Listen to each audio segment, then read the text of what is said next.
بسم اللہ الرحمن الرحیم الحمد للہ رب العالمین والصلاة والسلام علی رسول الکریم اما بعد۔ مشاہدین اکرام، السلام علیکم ورحمۃ اللہ وبرکاتہ۔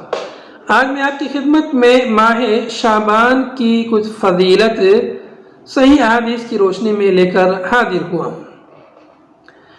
حضرت اسامہ ابن زید رضی اللہ عنہ سے روایت ہے، وہ کہتے ہیں اللہ کے نبی صلی اللہ علیہ وسلم کو مخاطب کرتے ہوئے فرماتے ہیں لم ارک تصوم شہرا من الشہور ما تصوم من شعبان، کہ اللہ کے نبی جس طرح آپ شعبان میں روزہ رکھتے ہیں کثرت کے ساتھ، ایسے ہم نے کسی دوسرے مہینے میں نہیں دیکھا آپ کو روزہ رکھتے ہوئے۔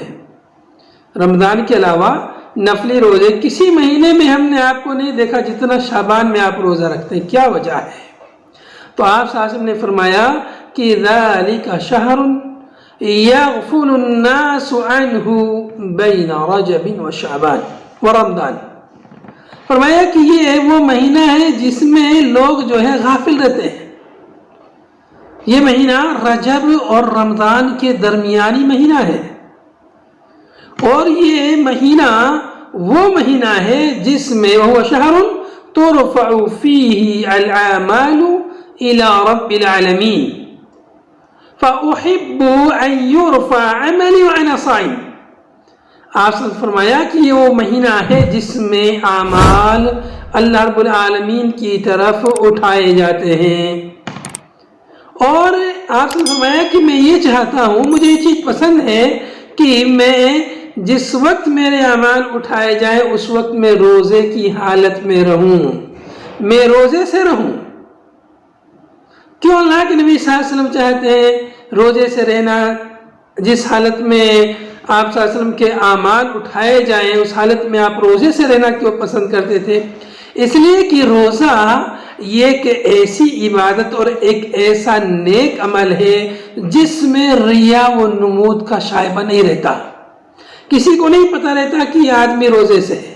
وہ اپنے اس نیک عمل کو ظاہر نہیں کرتا، چھپا کے رکھتا ہے، اور بندے کا وہ نیک عمل جو چھپا رہتا ہے صرف اللہ جانتا ہے اس کو، وہ اللہ کو زیادہ محبوب ہے، زیادہ پسند ہے۔ تو اس لیے روزہ کی جو خود فضیلتیں ہیں ان میں سے ایک فضیلت یہ بھی ہے کہ روزہ میں ریا و نمود نہیں ہوتا۔ تو اللہ کے نبی صلی اللہ علیہ وسلم اس لیے اس مہینے میں کثرت سے روزہ رکھتے تھے کہ اس مہینے میں بندے کے اعمال اللہ رب العالمین کے پاس پیش کیے جاتے ہیں۔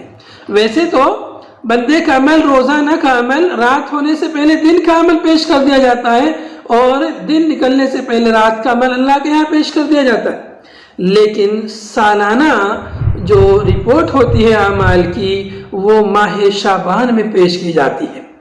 شعبان کس تاریخ کو پیش کی جاتی ہے اس کا ذکر نہیں ہے، لیکن اس مہینے میں پیش کی جاتی ہے، اس لیے اللہ کے نبی صلی اللہ علیہ وسلم اس مہینے میں کثرت سے روزہ رکھا کرتے تھے۔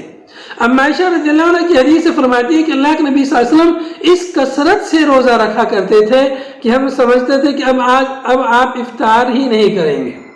بعض روایتوں میں ہے اما عائشہ فرماتی ہے کہ آپ صلی اللہ علیہ وسلم شعبان کے پورا مہینہ روزہ رکھتے تھے، اور بعض روایتوں میں کہ اکثر ایام میں روزہ رکھا کرتے تھے۔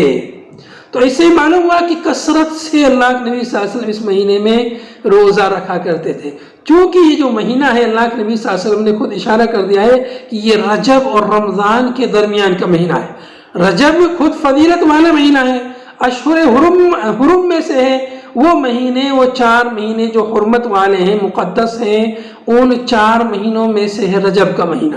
اس کے فوراً بعد یہ مہینہ آتا ہے شعبان کا، اور شعبان کے بعد پھر رمضان کا مہینہ جو مہینوں کا سردار ہے، جو سب سے فضیلت والا مہینہ ہے۔ ان 2 فضیلت والے مہینوں کے درمیان میں یہ شعبان کا مہینہ ہے جس میں بندے کے اعمال اللہ کے یہاں پیش کیے جاتے ہیں۔ تو اس لیے ہمیں کیا کرنا چاہیے اس مہینے میں؟ اللہ کے نبی صلی اللہ علیہ وسلم کی اقتداء کرتے ہوئے کثرت سے روزہ رکھنا چاہیے۔ کسی دن کو خاص نہیں کرنا چاہیے کہ 15 شعبان ہی کو رکھے باقی دن کو نہیں، بغیر کسی تخصیص کے کثرت سے روزہ رکھنا چاہیے۔ اور کیا کرنا چاہیے؟ اور ہمیں ہر قسم کی برائیوں سے، بے حیائیوں سے، بدکاریوں سے، ہر قسم کے گناہ سے بچنا چاہیے، تاکہ جس وقت ہمارے اعمال پیش ہو اللہ کے یہاں اس وقت ہم اچھی حالت میں ہوں، بری حالت میں نہ ہوں، برے عمل کی حالت میں نہ ہوں۔ اس لیے کہ حدیث پاک میں آتا ہے انما الاعمال بالخواتیم، عمل کا دار و مدار خاتمے پر ہے، جیسا خاتمہ ہوگا۔